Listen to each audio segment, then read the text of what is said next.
चले, खुशबू जहाँ घुली है हवाओं में।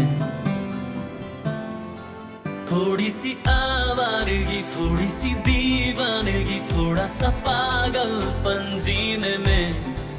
कोई ना रोके मुझे, कोई ना टोके मुझे, उड़ती फिरूं पंख फैला के। सफरनामा, सफरनामा, बादल की गलियों में खो जाने का सफरनामा।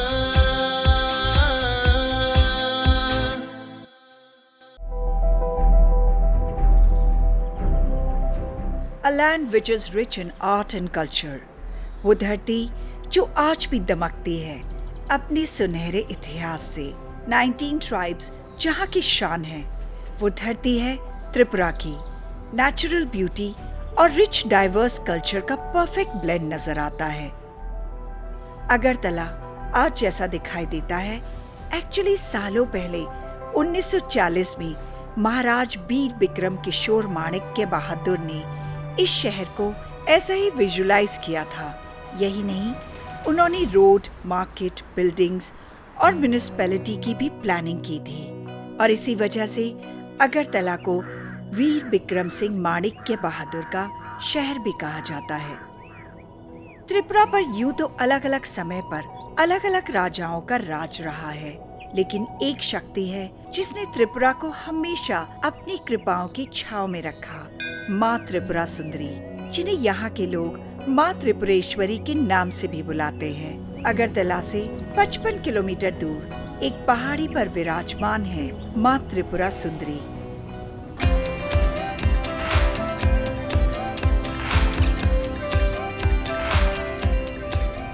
त्रिपुरा की कैपिटल सिटी अगरतला गुवाहाटी के बाद नॉर्थ ईस्ट इंडिया की दूसरी सबसे बड़ी सिटी है। अगरतला का अर्थ होता है अगर के नीचे। अगर एक खुशबूदार पेड़ का नाम है जिससे परफ्यूम बनाया जाता है, और क्योंकि इस क्षेत्र में अगर के पेड़ बहुत मात्रा में पाए जाते हैं, इसलिए इस जगह का नाम अगरतला पड़ा।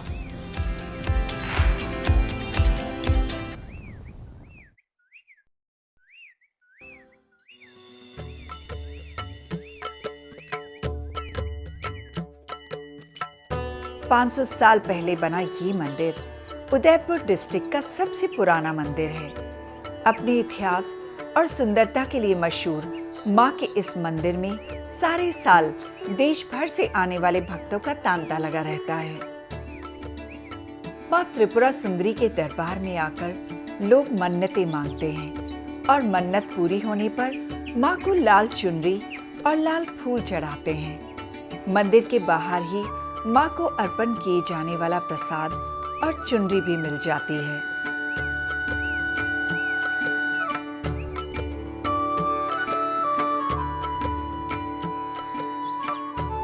कहते हैं 15वीं शताब्दी में त्रिपुरा में राजा धन्य माणिक्य का राज था। एक बार सपने में उन्हें देवी माँ ने दर्शन दिए और कहा कि उनके मंदिर का निर्माण करें, लेकिन उस जगह पर पहले से ही विष्णु जी का मंदिर था। अगले दिन राजा को फिर से वही सपना आया। तब राजा को समझ आ गया कि विष्णु और शक्ति दोनों ही सर्वशक्तिशाली ब्रह्मांड के दो रूप हैं। तब राजा ने सन 1501 में इस मंदिर का निर्माण करवाया। इस मंदिर को यहाँ के लोग माता बाड़ी के नाम से भी बुलाते हैं।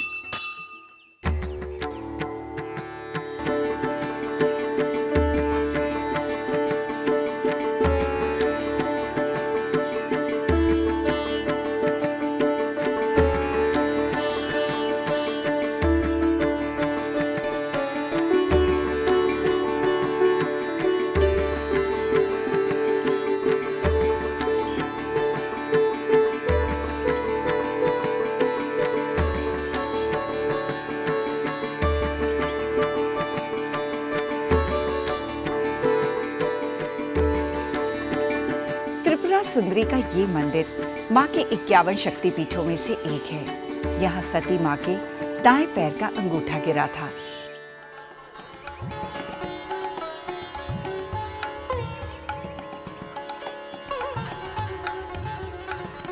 त्रिपुरा सुंदरी मंदिर कर्मपीठ के नाम से भी जाना जाता है।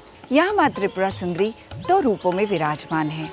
माँ त्रिपुरा सुंदरी जो कि कछुए के आकार के पत्थर पर विराजमान है और दूसरी माँ छोटू माँ के नाम से विराजमान है।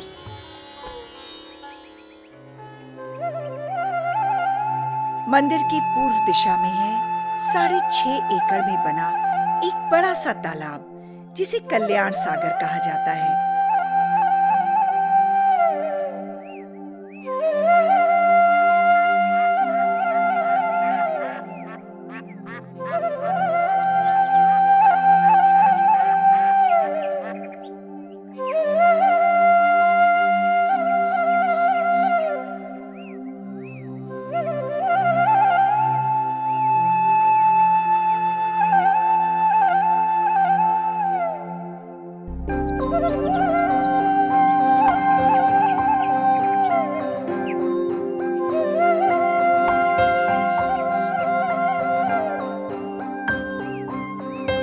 मंदिर में माँ त्रिपुरा सुंदरी के दर्शन कर मैं धन्य हो गई और मेरे दिन की इससे अच्छी शुरुआत तो हो ही नहीं सकती थी। यहाँ से मैं निकल पड़ी हूँ अगरतला को एक्सप्लोर करने के लिए और मुझे पता चला यहाँ के रबर प्लांटेशन के बारे में, तो मैंने फौरन वहाँ जाने का मन बना लिया क्योंकि मेरे लिए ये एक नया एक्सपीरियंस होने वाला था।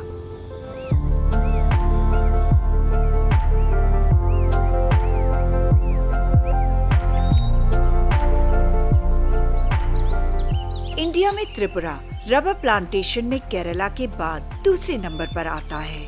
यहाँ प्रोड्यूस रबर बहुत ही सुपीरियर क्वालिटी का होता है। त्रिपुरा में रबर प्लांटेशन 1963 में शुरू हुआ था और आज त्रिपुरा भारत में दूसरे नंबर का रबर प्रोड्यूसर बन चुका है।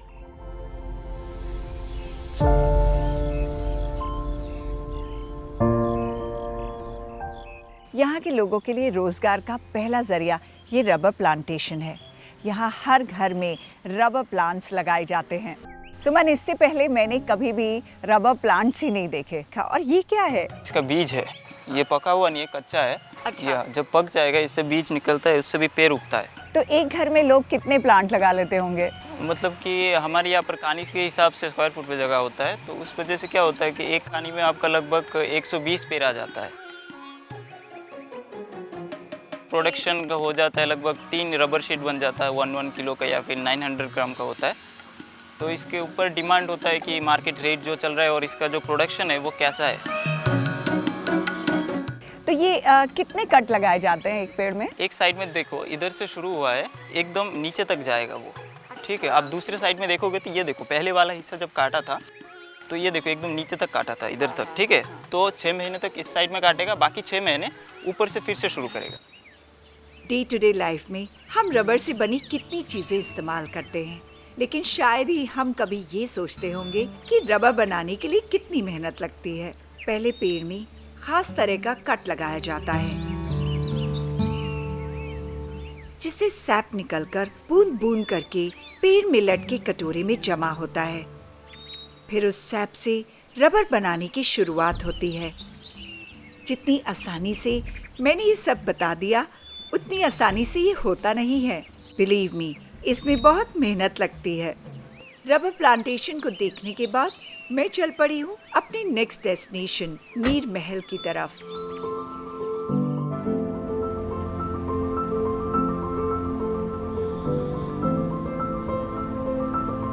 अगरतला से लगभग 53 किलोमीटर दूर है रुद्र सागर लेक, जिसके बीच में बना हुआ है नीर महल। त्रिपुरा के शाही परिवार का निवास स्थान अगरतला के सबसे खूबसूरत महलों में से गिना जाता है। कहते हैं यहाँ के महाराजा उजैंता पैलेस छोड़कर हवा खाने के लिए नील महल आते थे, इसीलिए नीर महल को उनका समर पैलेस कहा जाता है।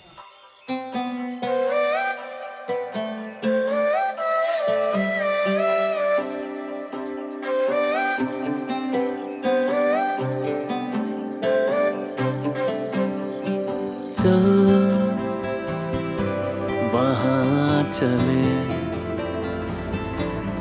खुशबू जहाँ घुली है हवाओं में,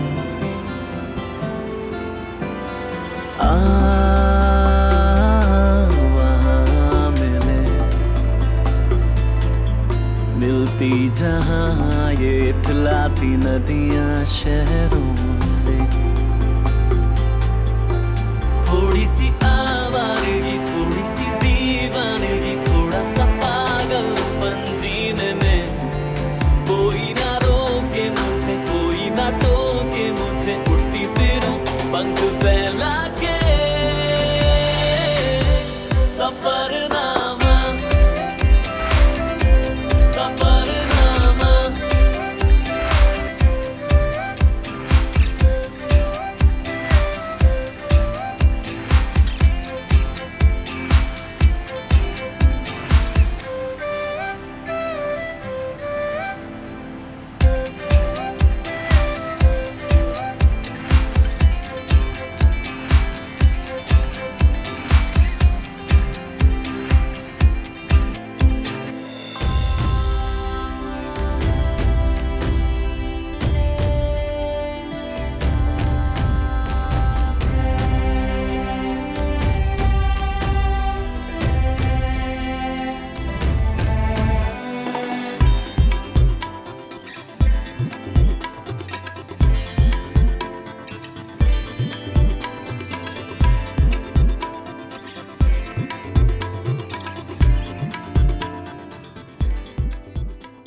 ये नीरमहल त्रिपुरा के राजा वीर विक्रम किशोर देव बर्मन ने 1930 में बनवाना शुरू किया था और ये 1938 में बनकर तैयार हुआ था। पानी के बीच में बना ये महल बेहद खूबसूरत है।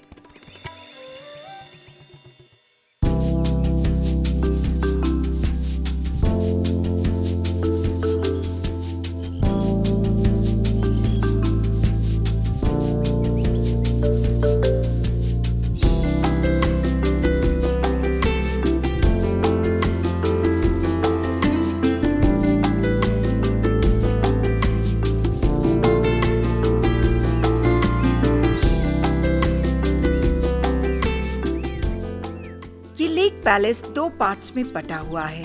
वेस्टर्न पार्ट अंदर महल कहलाता है, जो कि रॉयल फैमिली के लिए बनाया गया था। ईस्टर्न पार्ट में ओपन एयर थिएटर है, जहां ड्रामा, डांस, थिएटर और दूसरे कल्चरल इवेंट्स हुआ करते थे, जहां इनवाइटेड महाराजास और उनकी फैमिलीज एंजॉय करते थे।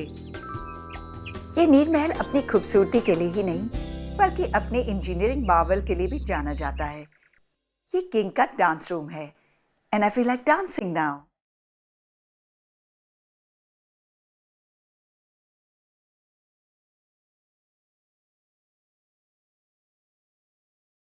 इस डांसिंग रूम के साथ अम्यूजमेंट रूम है, किंग का बेडरूम है, ये स्पेयर रूम है और वहाँ कॉन्फ्रेंस रूम है।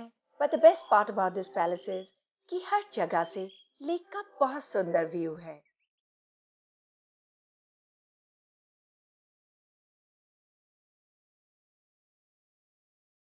रॉयल्टीज की बात ही कुछ और होती है। नीरमहल असल में रॉयल फैमिली के लिए समर रेजिडेंस हुआ करता था, जहां महाराजा और उनका परिवार गर्मियों में दिन बिताते थे। यहाँ कुल 24 कमरे हैं और ये अपनी तरह का इंडिया में लार्जेस्ट पैलेस है। नीरमहल में आज भी लाइट और साउंड शो ऑर्गेनाइज किया जाता है, जिससे टूरिस्ट को यहाँ की हिस्ट्री के बारे में पता चलता है।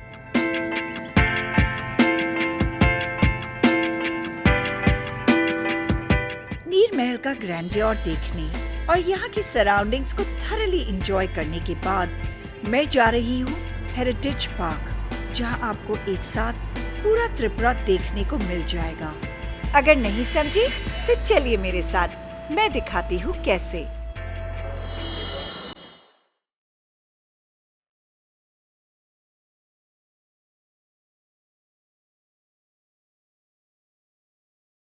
अगरतला सिटी के बीच में बना है ये हेरिटेज पार्क, जिसे गवर्नमेंट ऑफ त्रिपुरा ने बनाया है। इस पार्क में त्रिपुरा के ट्राइबल और नॉन ट्राइबल सेक्शंस के आर्ट और कल्चर को बहुत ही हार्मोनिकली डिस्प्ले किया है। हेरिटेज पार्क में आप पूरी त्रिपुरा की झलक देख सकते हैं, मिनी त्रिपुरा के रूप में।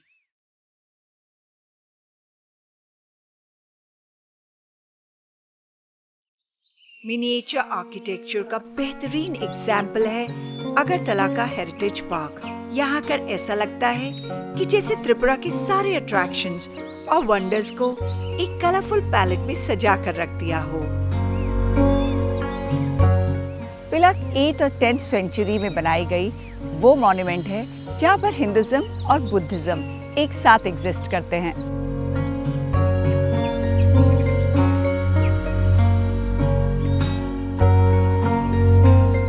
छवि मोरा जो कि 15th सेंचुरी में बनाया गया था, जहाँ रॉक्स पर सभी देवी देवता एनग्रेव्ड हैं, जैसे कि लॉर्ड शिवा, माँ दुर्गा, कार्तिकेय, विष्णु।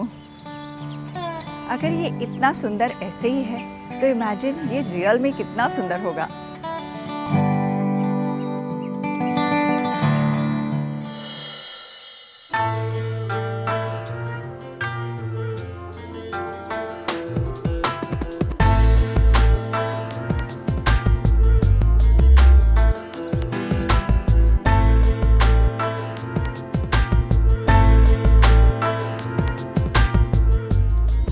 चतुर्दश देवता मंदिर, इसका मतलब होता है जहाँ 14 देवता एक साथ वास करते हों। ये बहुत ही फेमस टेम्पल है जो कि अगरतला से 6 किलोमीटर दूरी पर है।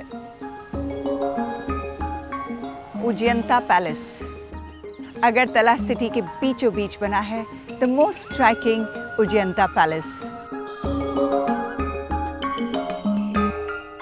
ऊनाकोटी 7th से 9th सेंचुरी के बीच में बनाई गई थी, जहाँ पे रॉक्स पे गॉड एंड गॉडेसेस के एनग्रेविंग्स हैं और करीब 1 करोड़ से एक कम, इसीलिए इस जगह का नाम है ऊनाकोटी और उसका ये मिनिएचर है।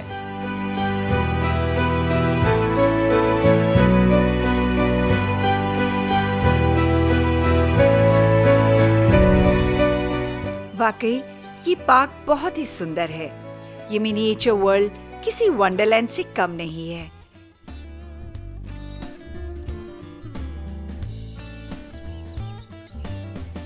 इस खूबसूरत मिनी त्रिपुरा से निकलकर अब मैं चल दी हूँ जगन्नाथ बाड़ी की ओर।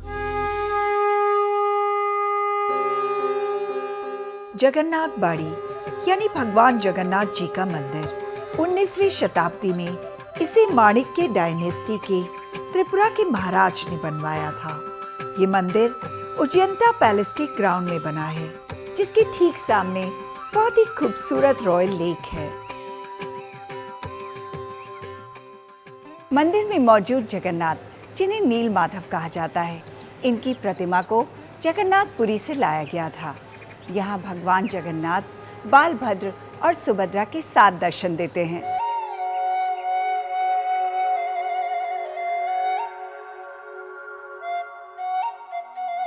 यहाँ जगन्नाथ जी के मंदिर में भगवान कृष्ण की जीवन लीला की सुंदर झांकियां देखी जा सकती हैं।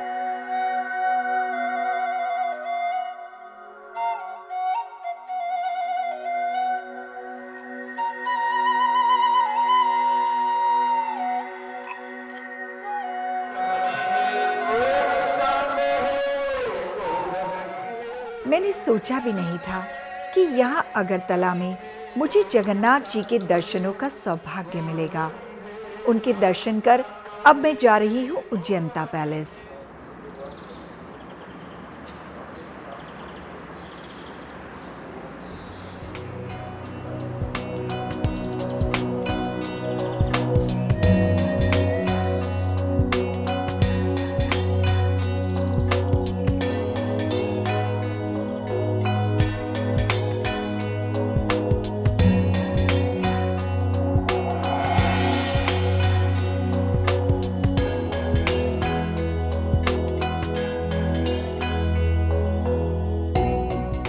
त्रिपुरा के एक्सीलेंट आर्किटेक्चर की बात की जाए तो अगरतला में उजियंता पैलेस का नाम सबसे पहले आएगा। इंडो ग्रीक शैली में बना ये महल महाराजा राधा किशोर माणिक्य ने बनवाया था, लेकिन आज इसे म्यूजियम में कन्वर्ट कर दिया गया है।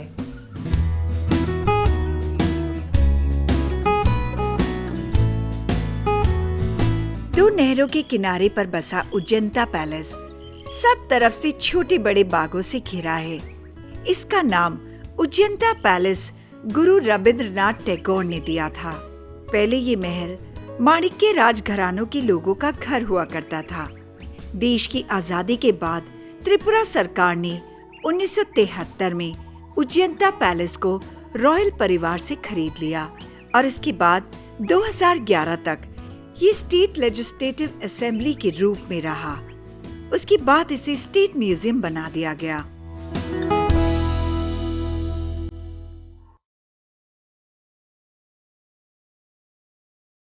यहाँ उज्जैंता पैलेस में माणिक्य डायनेस्टी के आर्टिफैक्ट्स और रॉयल परिवार की चीजें देखी जा सकती हैं।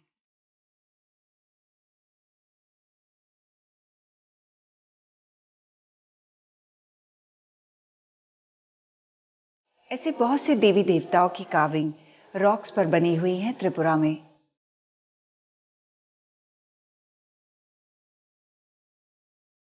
तो यहाँ जो कॉइन लगे हुए हैं ये त्रिपुरा से हैं और ये कॉइन्स का एक अलग ही फीचर है। उनके ऊपर आर्ट वर्क हुआ है इन कॉइन्स पे, वो बहुत ही सुंदर है। प्राचीन समय में कला की महानता दर्शाने के लिए इन सिक्कों का उपयोग किया जाता था।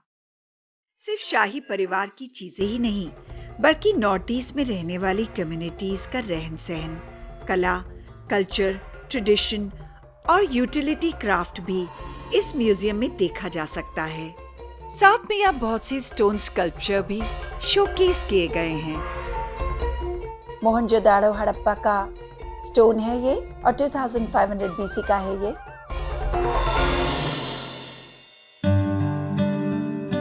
ये रविन्द्रनाथ टैगोर जी का स्कल्पचर है और रविन्द्रनाथ टैगोर जी ने इस उज्जैंता पैलेस को इसका नाम दिया था। उज्जैंता पैलेस के म्यूजियम में चारों ओर हिस्ट्री पिक्चर्स के थ्रू दिखाई गई है। यहाँ आने के बाद मुझे पता चला कि त्रिपुरा की हिस्ट्री कितनी रिच है, यहाँ का कल्चर, यहाँ का हेरिटेज कितना गिफ्टेड है और कितना रिच है।